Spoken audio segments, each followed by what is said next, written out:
পাশাপাশি দুটি নেটে ব্যাটিং অনুশীলন করছেন এনামুল হক বিজয় এবং সৌম্য সরকার। এবারের এনসিএলে খুলনা বিভাগের হয়ে খেলছেন তারা।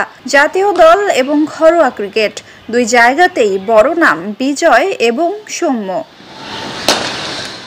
খুলনা বিভাগের ওপেনিংয়ে নামের বিচারে বিজয় ও সৌম্যের মতো বড় তারকারা খেললেও কাজে তারা পুরোপুরি ব্যর্থ। এবারের এনসিএলে এখন পর্যন্ত দুটি ম্যাচ খেলেছে খুলনা, জিতেছে একটিতে আর হার একটিতে। তবে বিজয় সৌম্য ওপেনিং জুটি থেকে আসেনি কাঙ্ক্ষিত সহায়তা।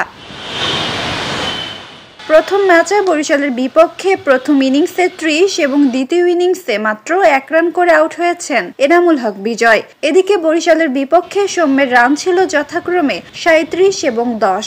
অবশ্য দল জিতেছিল সেই ম্যাচটিতে।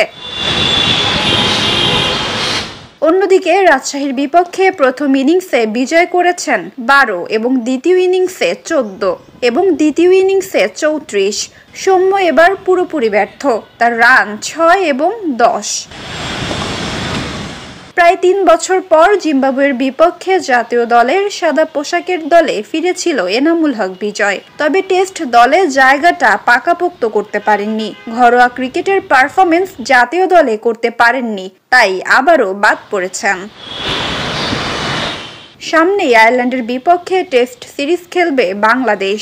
এনসিএলে অসাধারণ কিছু করলে আবারও নির্বাচকদের ভাবনায় আসতে পারতেন বিজয়, কিন্তু এবার তার পারফরমেন্সে সেটি যে হচ্ছে না এটা নিশ্চিতভাবেই বলা যায়। অন্যদিকে জাতীয় দলের হয়ে টেস্ট খেলেন না সৌম্য সরকার, তবে ইচ্ছা পোষণ করেছিলেন খেলার, কিন্তু পারফরমেন্স করতে পারছেন না সাদা পোশাকে।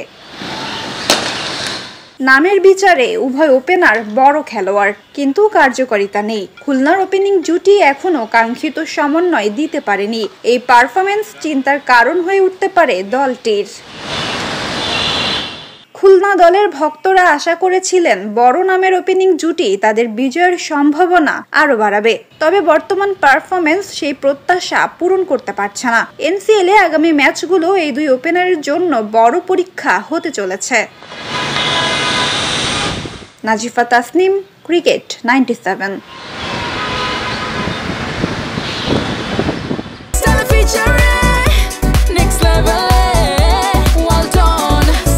By side fridge